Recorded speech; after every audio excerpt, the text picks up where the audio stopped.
Hello again, I'm Tripp Rogers, and this is Tripp's Take. Well, here we are in the middle of August. Can you believe how time is flying? It's funny because my other podcast, Fantasy Sultans, with the Hall of Famer Mike Sheck, we started our fourth season. And, when you get to these points, the midpoint of a month, you kind of sit back and you take notice and you think a little bit about what's been going on. And again, for those of you who may or may not know, I live in Savannah, Georgia, and part of the area has been reeling from, we had a tropical storm. Tropical Storm Debbie was here a week ago Monday, and the Ogeechee River basically overflowed in a couple of communities outside of Savannah and parts of Savannah too. But in Richmond Hill, Georgia, it's been really bad. And, it's kind of one of those recurring themes, and they can't do anything until the water recedes. I mean, what are you going to do with the water? You can't. And there are people who are trapped in their homes. They don't have boats. And they were there, and, the home may be up, but you can't get out on the streets because, again, the roads are flooded. And the other part of the problem is when the waters do recede, it's not like you can just jump in a car and go, because there may be damage. Bridges have to be inspected. And so, therefore, you may still be stuck for another couple days.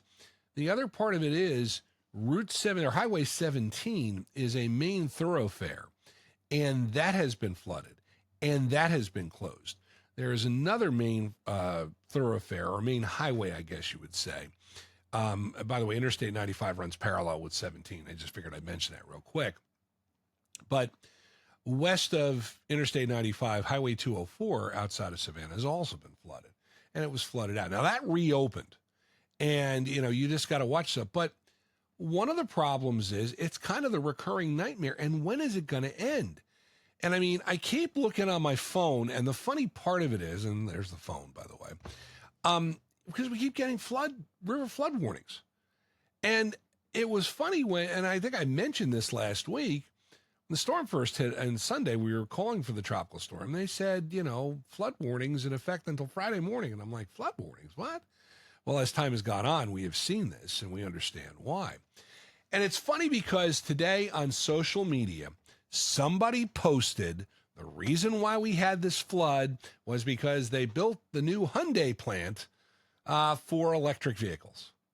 And I'm like, not the time, not the place. Don't do it. No, I don't think so. And it kind of bothered me a little bit because people were saying, yeah, no, maybe, I don't know. I mean, listen, time marches on. Things happen. I mean, one of the things that I always remember as I was growing up was, and I grew up in West Caldwell, New Jersey, and there were a couple times we had these tremendous floods that affected Fairfield, Wayne, New Jersey, near where I was. And I remember a couple of them were just unreal. And part of the problem, or part of it, was they didn't have an effective dam system or a way to get the water. And they learned from this experience, and they have been able to improve that. But you don't know until it happens. And again, time marches on. People build houses. You don't know if it's going to flood. And when it does, you're like, okay, we got to prevent it from happening again. Much like Superstorm Sandy at the Jersey Shore, they're rebuilding their homes, and they're building them up so that they could withstand a hurricane if the streets flood, or if it does flood. Now, I understand it's all after the fact, but, you don't know what you're going to have or what's going to happen. Speaking of flooding, I always think of this. When we moved into the house that we have been in, or we were in for, a number of years, when my father moved out, we started to have flooding in the basement. I couldn't understand why. And we had some, not, 5 inches of water, but, we would have water and it would take us a while to get it dried out, and we couldn't figure out why we're getting all this water. And then finally one day, and this is after about 6 or 7 years of this, we go and take a look and we realize that there is a connection to the drainage that had been disconnected and turned away, and that's why we're getting flooding in there. So we fixed that connection. We didn't have flooding. Simple fix. But that's the kind of thing that happens. You don't know until you go and investigate that kind of thing. So, again, it's been a tough time. You may see, again, there are a number, and folks still being affected. It's not going to go away anytime soon. But I mention it really in passing because, it's been going on, and it's if you're caught in that, it's just so disheartening. And again, I go back to my experiences with Superstorm Sandy, and it was just so disheartening. Now, again, got away pretty good, but it's disheartening.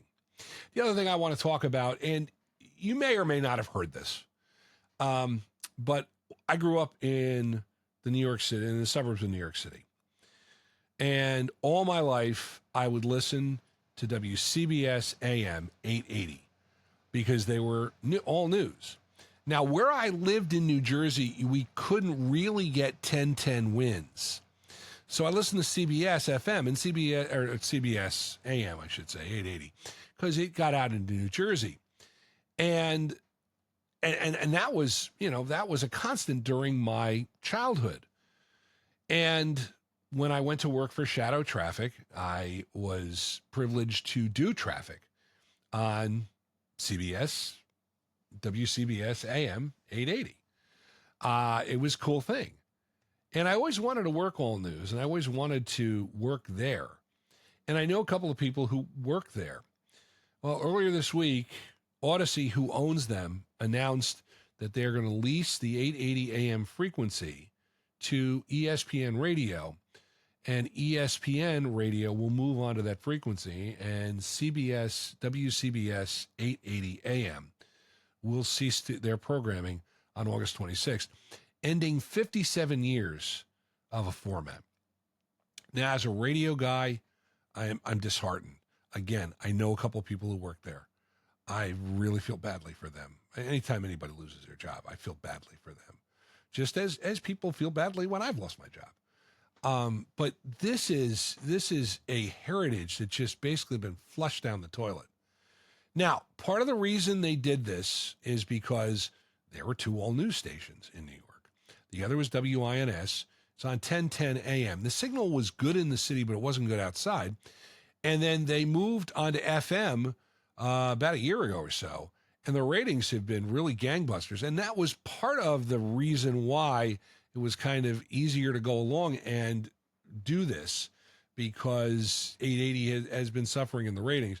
But again, the interesting part of it is that it used to be 1010 wins, and I did traffic on 1010 wins. You'd focus on the city and the surrounding area. Whereas WCBS 880, you were doing traffic, you would focus on Westchester and Long Island and Northern Jersey. And I remember that they had a specific, at 8, they would do traffic and weather on the 8s, by the way. So at 08, 28, and 48, you would do Westchester and Connecticut. You'd focus your report on that. And then at 18, 38, and 58, you'd focus on New Jersey and Long Island. And that was part of, because their reach, it was a clear channel signal, and it got all over the place. Now, again, kids aren't listening to AM radio, but there's still a lot of people who would listen. And again, streaming services were there. But it is a sad thing when, like I said, a station is basically sold and taken off the air. And I feel so badly because a part of my youth is gone. Now, I felt that way when WABC went from music to talk. That was in 1982, because that was the station I listened to all my life. And then when WNBC went away 6 years later, and WFAN went down to 660, I felt the same sense of loss because it was a part of my childhood. But this has been a part of my childhood and a part of my life for many, many years. And to just see this, this is so sad. But again, it speaks about how radio is. And, I'm very lucky to have a job, and I'm very lucky to be working for Savannah's only locally owned radio station, because I could be working for one of the corporations that owns the other radio stations.